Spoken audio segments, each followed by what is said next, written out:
But now they put them in a nice warm jail, in a nice warm room, give them a good bed and plenty to eat, and if they're bad enough, the women bring in flowers and singers come and sing to them. And after a good long trial, when they get their pictures and names in the papers and have a chance to attend court and set in a reserved seat for a good many performances, then they go to a shoe factory and work till the governor pardons them out, and then somebody writes a book about them and sells it on trains, 25 cents. Consequently, it ain't quite so risky to break the law as it used to be. And seeing the details of interesting misdemeanors are told out so nice in the newspapers, it ain't no wonder that boys like to try the schemes they read about, and if they do get kicked, they don't worry much about it, for they know that when they get out, they'll always have something to look back to and brag about. Well, after thinking this thing over, one day I surprised Mariah by asking her if she could make me a black mask. After she recovered from the shock, I said, I'm going into the bandit business, I said.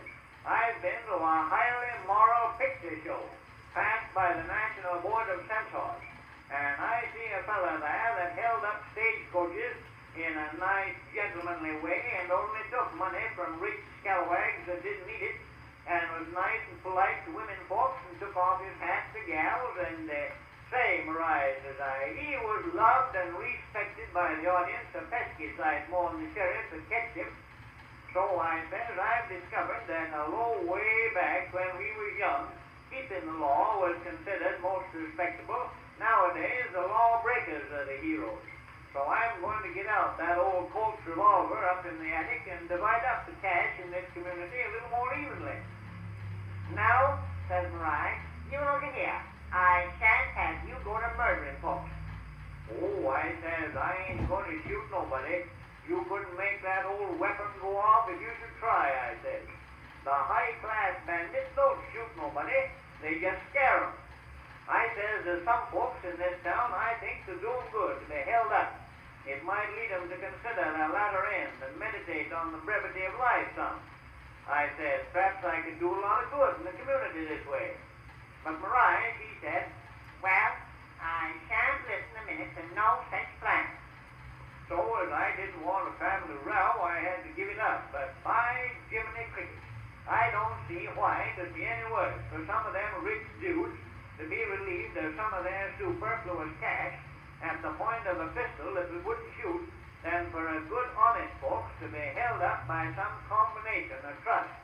The only difference I can see is that in the case of the trust, we call it business, and with the bandit, we call it crime.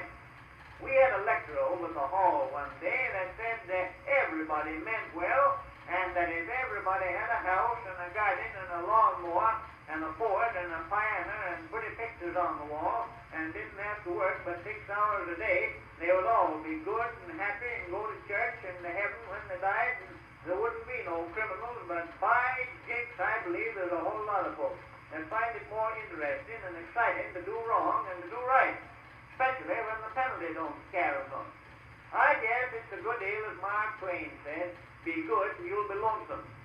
Well, seeing Mariah objects so strong to the hold-up business, I guess I'll have to keep on tapping shoes for a living. I guess I'll have to play the rogue's march after that.